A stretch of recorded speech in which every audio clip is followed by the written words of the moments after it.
Jack Reaper Sullivan's wooden cabin was nestled deep in the mountains of Montana. Inside, the warmth from the fireplace couldn't dispel the silence. Jack lay on his cot, his muscles taut beneath his thin t-shirt. He was facing his biggest enemy, memory. In his dream, Jack saw the blinding headlights from that year again.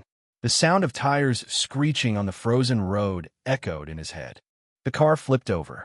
He saw his daughter's small hand slowly go limp. Jack woke up with a start, his back drenched in sweat. He whispered to himself, "You couldn't save them, Jack. Go to sleep." A loud bang jolted the front door. Jack was instantly on his feet. The instincts of a Navy SEAL kicked in before his brain could process it. He reached for the Glock 19 resting on the wooden table, his thumb flicking off the safety. He moved low, approaching the door with practiced clearing technique. Jack didn't ask who was there. In this region, late-night visitors usually carried a gun or fangs. He yanked the doorknob open. Wind and snow rushed into the room. Jack squinted, looking down at the floor. The intruder couldn't stand steadily. It was a large German shepherd. Its black and gray fur was matted with snow and blood. Around its neck was a worn-out tactical K9-unit leather collar. The dog was panting, its front legs trembling, but its fierce golden eyes were locked onto Jack. Behind it was a makeshift plastic sled, secured to the dog's shoulders with rope. Curled up on the sled was a little girl wrapped in a thin blanket. Jack lowered his gun. He saw the name tag on the dog's collar, Baron. "Damn it," Jack muttered. He grabbed Baron's collar, pulled the dog and the sled inside, and slammed the door shut. Jack carried the girl to the sofa. He checked the child's pulse and breathing. Her skin was blue, her breath shallow. Jack fetched dry blankets, wrapping Emily tightly. He avoided using hot water immediately, knowing it would cause thermal shock. "Warm her up slowly. You know the drill, Sullivan." Jack's voice was hoarse. Baron refused to lie down. The dog frantically clawed at Jack's boots. It ran to the door, barked loudly, then returned and gently tugged at his pant leg. Blood from its side wound dripped onto the wooden floor in dark red streaks. Jack knelt to examine the dog's injury. This was not a wound from impact. There were deep, sharp gashes. Jack recognized it immediately. Wolf bite marks. A large pack. The girl on the sofa began to stir. Emily opened her eyes, hazy from the cold shock. She saw Jack and trembled, gripping his sleeve. My grandma," Emily whispered hoarsely. The wolves surrounded the house. "Baron, pull me away. Grandma is still there." Jack looked at Emily, then at Baron. The dog stood tall, ears pricked up like a sentry awaiting orders. Inside Jack's mind, a military machine began to whir. He calculated distance and time. If the dog had pulled a child through a blizzard, their house couldn't be more than 3 miles away. At a wolf's pace, the grandmother wouldn't survive until morning. Jack stood up. He walked to his gear locker. The fear and emptiness within him temporarily vanished, replaced by the razor-sharp focus of a tactical specialist. He put on his snow camouflage jacket and tactical harness. He loaded spare magazines for the Glock and tucked his K-bar combat knife into his belt. Jack checked the stove and placed a pot of warm water next to Emily. He knew she would be safe here for the next few hours. "Stay here. Don't open the door for anyone but me," Jack instructed. He turned to Baron. The dog seemed to understand, waiting at the door, muscles tense despite its injury. Jack opened the door. The blizzard roared in again, but this time he didn't flinch. He looked at the dog and ordered using military jargon. "Baron, target acquisition. Lead the way." The dog dashed into the white night. Jack followed close behind, their figures quickly swallowed by the snow. A new mission had begun. This time, Jack wouldn't allow himself to be late. Jack moved like a ghost through the whiteout. The blizzard was no longer just a weather phenomenon. It had become a physical wall. The wind lashed his face. Snow froze on his eyelashes and beard. Every step was a struggle against gravity and the deep snow. Jack reached up to adjust his night vision goggles. Useless. The thick snowfall reflected the infrared light, creating a blinding white wall. He took the goggles off, stuffing them into his jacket pocket. Modern technology had surrendered to Mother Nature. Now, he reverted to his most primitive senses. He looked down at Baron. The dog walked 3 paces ahead. Its head was low, nose skimming the snow's surface. The wind was blowing the opposite way, carrying a scent that only this animal could analyze. Jack tied a length of parachute cord to his harness, the other end to Baron's collar. In this storm, if they lost each other by more than 2 meters, they would be lost forever. "Lead the way, old friend," Jack mumbled. His breath instantly turned into smoke as it left his mouth. It had covered about 2 miles. Jack's thighs were starting to burn from the continuous exertion in the deep snow. His lungs ached from the cold air, but his mind remained ice cold. He counted his breaths. He constantly scanned the flanks. The habit from his days in Afghanistan never faded. Suddenly, the parachute cord snapped taut. Baron stopped. Jack stopped instantly, too. He dropped to one knee, lowering his center of gravity. Baron didn't bark. The dog stood still as a stone statue, its hackles raised in a straight line down its spine. A low growl emanated from deep in its chest. It wasn't a normal warning growl. It was a hostile contact signal. Jack switched off the flashlight mounted on his shoulder. The darkness swallowed them. He squinted into the space. Ahead, the wind whistled through the pine branches, creating chaotic sounds. But Jack wasn't listening to the wind. He was listening for the change in the atmosphere. Then he saw them. Fierce yellow dots of light appeared, hovering in the snowy screen. 1 pair, 2 pairs, 5 pairs. They weren't stationary. The lights moved, spreading out and encircling them in a crescent. Formation. Jack felt a cold sweat run down his spine. Northern timber wolves. They were much larger than domestic dogs, and in this harsh winter, hunger turned them into fearless killing machines. They had smelled the fresh blood from Baron's side wound. "Safety off," Jack whispered, his thumb flipping the safety on the Glock 19. But he couldn't shoot yet. Visibility was too limited. Shooting randomly would reveal his exact position and incite a simultaneous attack. He needed to lure the pack leader out. A black shadow lunged from Jack's left blind spot. The alpha wolf. It didn't growl. It attacked in absolute silence. Its target was Jack's throat. Jack pivoted, raising his left arm to block. But he was a beat too slow. Whoosh. Another black shadow cut across his vision. Baron. The K-9 dog launched from the snow's surface. It collided with the alpha wolf midair. The 2 bodies met with a solid thud. Baron used its own weight to knock the enemy away from Jack. Baron and the alpha tumbled in the snow. The wolf was larger, but Baron was faster. The dog clamped down on the wolf's thick neck skin, shaking its head violently to tear the opponents. Muscles. The ambush was broken. The entire pack charged. Jack no longer had time for calculations. Another wolf, ash gray, lunged straight at his legs. Jack swung his right leg, kicking hard at its muzzle. The steel-toed combat boot connected with the animal's jawbone. The wolf flew backward. Jack drew his Glock. He aimed at a wolf attempting to sneak up on Baron from behind. Bang! The gun recoiled sharply in his hand. The wolf whimpered and lay still. The hot shell casing dropped onto the snow with a small hiss. But Jack couldn't shoot again.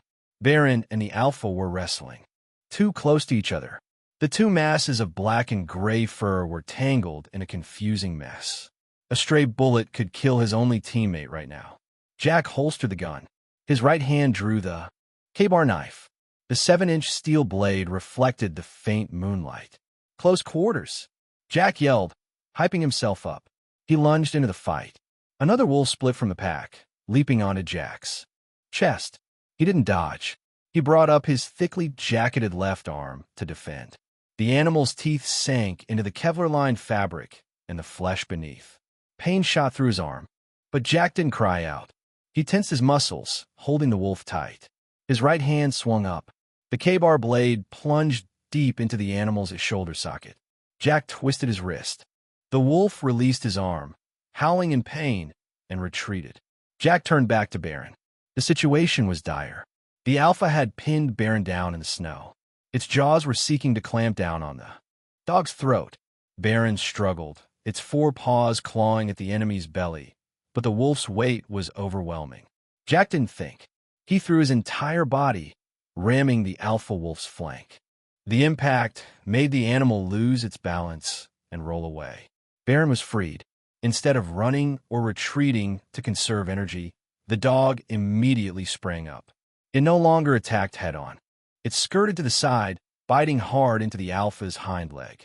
The sound of snapping bone was dry and sharp. Jack stood up, breathing heavily. He stood shoulder to shoulder with Baron. The dog panted furiously, blood from old and new wounds staining the snow at their feet, yet it stood firm. Jack watched how Baron moved. It didn't bite aimlessly. It attacked joints, the neck, and critical weak points. It knew how to coordinate perfectly with him. When he attacked, it flanked. When he was surrounded, it rushed to the rescue. "You're a professional, dog," Jack said, his voice filled with admiration. "You're trained to kill things bigger than you." The alpha struggled to its feet. It limped, its hind leg mangled by Baron's bite. It looked at Jack, then at Baron.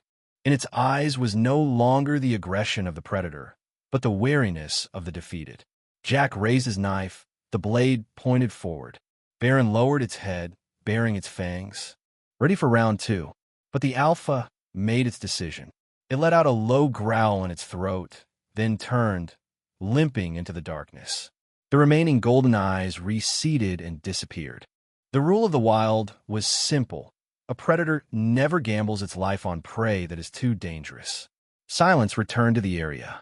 Only the sound of the wind whistled. Jack knelt beside Baron. He took off his gloves, quickly checking the dog's body. A new tear on the shoulder, the old side wound was ripped open, bleeding heavily but not hitting an artery. Jack pulled a roll of gauze and hemostatic powder from his trauma kit. "Sit still," Jack commanded. Baron sat down, tongue lolling out to pant, but its eyes still scanned the surroundings for threats. It allowed Jack to sprinkle the powder onto the wound. Jack wrapped the bandage around the dog's chest, tightening it just enough. "You're a badass warrior, Baron," Jack said, his voice softening, his hand clapping the dog's strong shoulder. "You remind me of my old squad, reckless and stubborn." Baron turned its head and gently licked the blood on Jack's sleeve. It was an affirmation, an unspoken covenant between two soldiers who had just walked through the gates of death together.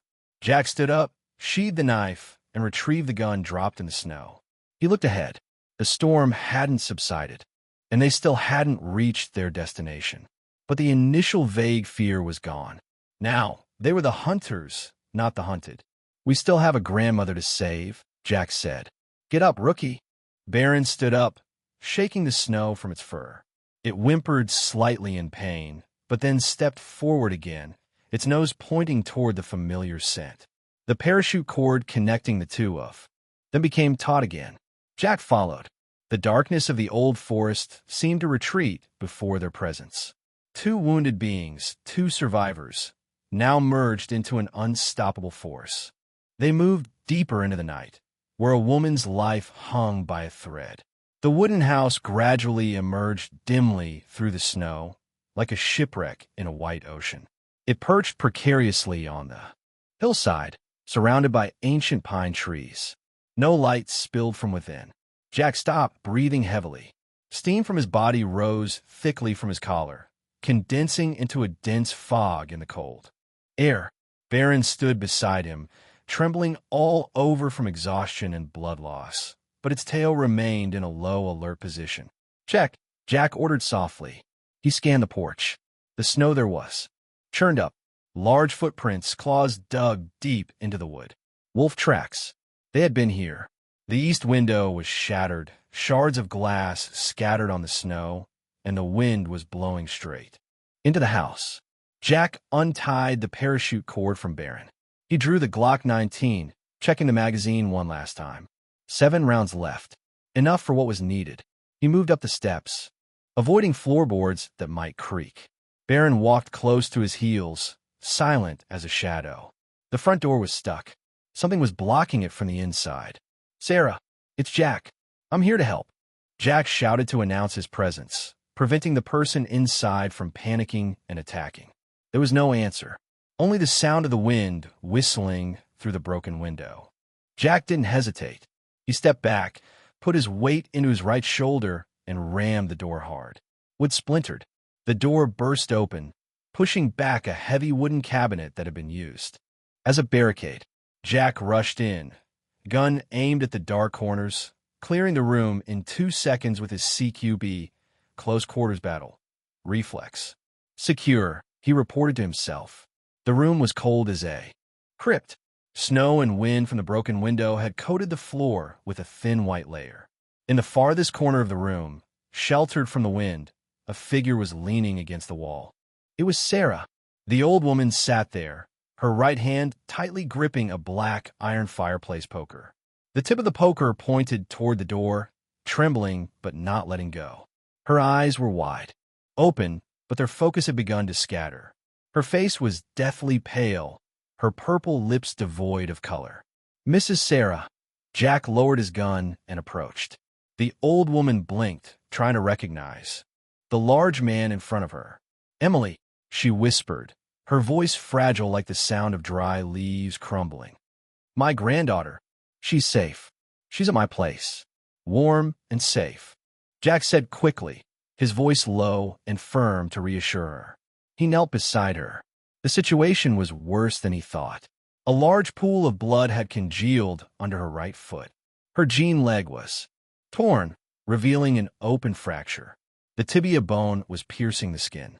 The wound was not from a wolf bite, but looked like a severe fall when trying to reinforce the doors. But the cold was the real enemy now. Jack took off his gloves. He placed the back of his hand on her forehead. Ice cold. She was in the stage of moderate to severe hypothermia. Her body had stopped shivering, a dangerous sign that the self-warming mechanism had failed. "Baron, come here," Jack commanded. The dog understood immediately. It limped to Sarah's side. Without Jack's guidance, Baron lay down close to the old woman's left flank, curling its large, furry body tightly against her to transfer warmth. Sarah dropped the iron poker. Her icy hand instinctively sought the dog's thick fur, burying her fingers in. In a primal search for life, Jack switched to medic mode. In his mind, the lessons of battlefield first aid were crystal clear. Bleeding, breathing, temperature. He opened his backpack, taking out his individual first aid kit, IFAK. "Listen, Sarah, this is going to hurt, but I need you to stay conscious," Jack said. He didn't use falsely gentle words. He needed her to fight with him. Jack took out an auto-injector of morphine. He pressed it hard into her uninjured thigh through the fabric of her pants. The dry snap of the spring echoed. Sarah groaned softly, her facial muscles relaxing slightly as the drug took effect. Next was the broken leg. If not immobilized, she would die from pain shock or fat embolism. Jack drew his K-bar knife, cutting her pant leg high up. The wound looked terrible, the flesh around the edges purple with cold. He pulled out a packet of Celox hemostatic powder, tore it open with his teeth, and poured it directly onto the open wound. Sarah flinched, a strangled cry caught in her throat. Baron lifted its head, licked her cheek gently, and whined as if to share the pain. "I'm sorry," Jack muttered. He took out 2 flexible SAM splints, bent them to the shape of her leg, then wrapped them tightly with an elastic bandage, immobilizing the knee and ankle. The trauma was dealt with. Now for the temperature. Jack took the silver-coated survival blanket from his backpack, wrapping Sarah completely, covering both her and Baron lying next to her. The combination of the reflective layer and the dog's body heat would create a warm cocoon. But that wasn't enough. The room was wide open. Jack stood up. He looked at the shattered window. The wind was blowing snow in, threatening to extinguish the faint life in the corner of the room. "Guard," Jack told Baron, then turned away. He found an old wooden table in the kitchen. Jack flipped it over, stomping his foot hard. The table legs broke off. He dragged the tabletop to the window, propping it up to cover the gap. He used scraps of wood and nails found on the windowsill, hammering them in with the spine of his knife to reinforce the tabletop against the frame. The The sharp tapping sound echoed, drowning out the howling wind. The room darkened, but the wind stopped blowing in. Jack returned to the fireplace. The ashes were cold. He took out his Zippo lighter and some tinder from a waterproof pouch. The flame flared up, licking at the dry log Sarah had prepared. Yellow-orange light began to dance on the wooden walls, pushing back the darkness and the cold. Jack pulled a military aluminum canteen from his backpack, filled it with clean snow, and placed it on the stove. Hot water was the best restorative medicine right now. When everything was under control, Jack sat down on the floor, leaning against an old armchair facing Sarah and Barron. He placed his gun on his lap, his eyes never leaving the front door. This night was going to be very long. Time passed slowly like solidifying tree sap. Outside, the blizzard seemed to have calmed down slightly, but the wind still whistled through the door cracks like the lament of lost souls. Inside, the crackling of the firewood was the only sound sustaining consciousness. Sarah had fallen asleep due to the effects of the morphine and the return of warmth. Her breathing was steadier, deeper. A faint pink color began to return to her wrinkled cheeks. Barron still lay there, not sleeping. Its golden eyes were wide open in the darkness, reflecting the flickering firelight. Its ears swiveled, catching every minor sound from outside. Occasionally, it would look up at Jack, as if checking if its new teammate was still there. Jack looked at the dog. He saw the old scars crisscrossing its muzzle. The patches of fur turned gray with age, and he saw the white bandage on its side where the bleeding had stopped. An old dog, a wounded dog, a dog left behind by the war, just like him. Jack reached into his inner jacket pocket, touching the old laminated photo. He didn't need to take it out to know the image inside. His wife, Lisa, smiling brightly, holding little Ava. Ava was hugging a teddy bear. For 5 years, Jack had lived in a cocoon of his own making. He built the cabin in the woods, not to live, but to wait to die. He punished himself for surviving when they were gone. He refused all connection, all responsibility, believing that anything he touched would shatter. But tonight, he had touched life. He looked at Sarah. He remembered Emily waiting at his cabin. And he looked at Barron. He hadn't shattered them. He had held them together. A strange feeling crept into Jack's chest. It hurt, but it was a comfortable pain, like blood beginning to circulate again in a limb that had been numb for too long. It wasn't joy. It was purpose. Jack realized that the emptiness inside him couldn't be filled by solitude. It could only be filled by action, by standing between the vulnerable and the darkness. "You saved me, Barron," Jack whispered, his voice melting into the quiet space. "I didn't save you. You pulled me out of that hole." Barron gently wagged its tail. Thump, thump. The tail lightly tapped the wooden floor. It understood. Jack took the satellite radio from his backpack. This was his constant companion, an old habit from his SEAL days. He extended the antenna and turned on the power. The static hissed. "Mayday, mayday, mayday. This is Sierra 1, requesting emergency medical evacuation. Coordinates." Jack read the coordinates from his GPS watch. His voice was sharp and professional, with none of the hesitation of the man who had been running from the world for half a decade. The other end was silent for a moment. Then a voice came through, distorted by interference but clear. "Sierra 1, this is Missoula County Search and Rescue. Coordinates received. Weather conditions are improving. ETA is 0600 hours tomorrow morning when the sun rises. Hold your position. Roger. Sierra 1 out." Jack turned off the radio. He leaned his head back against the chair, closing his eyes but his hand still gripping the gun. 0600 hours. For more hours. "I'll take this watch," Jack told Barron. "Sleep, soldier." Barron let out a long sigh, rested its chin on Sarah's hand, and closed its eyes. For the first time that night, its muscles completely relaxed. It trusted the man sitting there. Dawn broke with absolute silence. The storm had vanished as if it had never existed, leaving behind a world sculpted by ice and snow. The first rays of sunlight shone through the gaps in the window boards, creating shimmering golden dust motes in the cold air. The sound of a helicopter engine echoed from afar, initially like a mosquito buzzing, then growing into a powerful whoop-whoop sound that shook the wooden floor. Jack stood up, extinguishing the fire. He checked Sarah's leg splint one last time. "The bus is here, Sarah," he said gently. The front door burst open. Wind from the helicopter blades swept in, stirring up the fine snow on the porch. A rescue worker wearing goggles and a helmet jumped down from the cable, crouching low as they ran toward the house. Jack helped them transfer Sarah onto the stretcher. Barron followed close beside her, not leaving her side until she was safely in the helicopter bay. The pilot gave Jack a thumbs up, asking if he was getting on. Jack shook his head. He pointed in the direction of his cabin, where Emily was waiting. He signaled that he would travel by ground once the snow had stopped.